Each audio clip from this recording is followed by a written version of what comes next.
And a few days ago, I just cried with my boys just because I told them I don't have job anymore. I resign.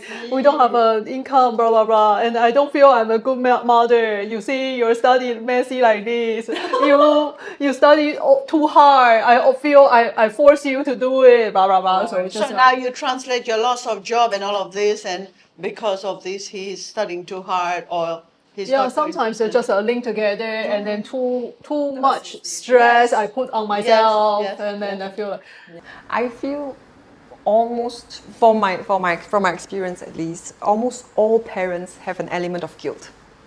For me at least, have an element of guilt. So. Well, that's the thing. There's a very thin line between guilt and responsibility.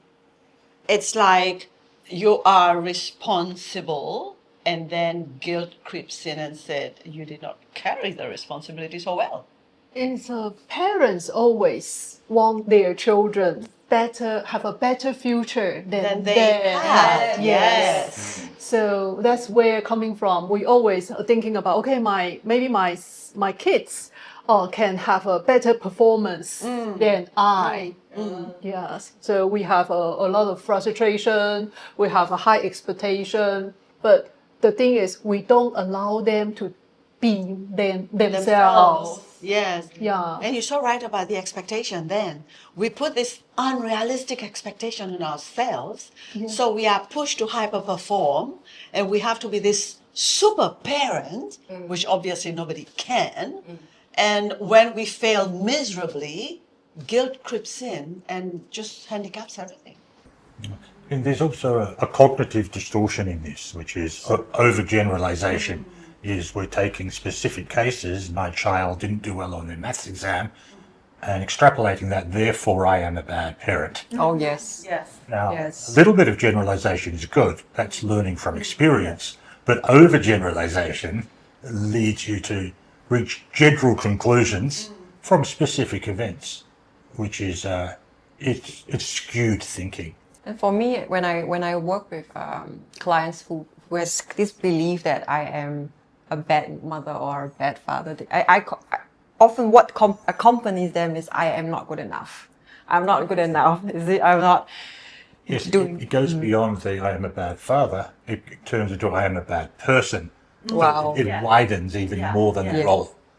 Yes, and then you look for the core value, and you then find the core message that person actually.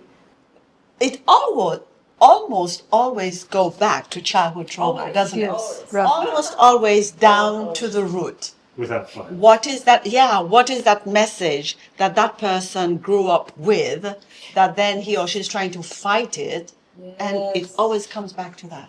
Because parents have basically got the only relationship you see up close is your parents as a child. Like you might be aware of your friend's relationship, but you don't know what it's really like. So you've kind of got a statistical sample of one.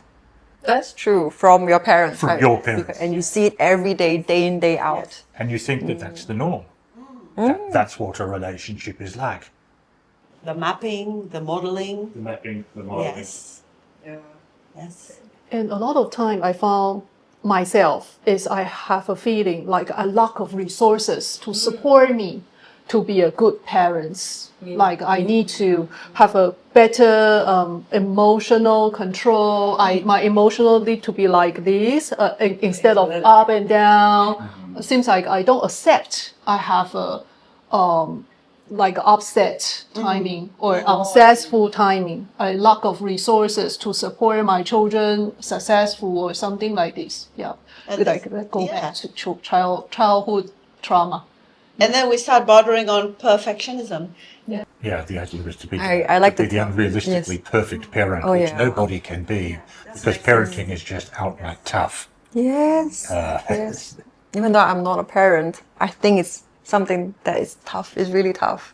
Same apply to pets. Okay.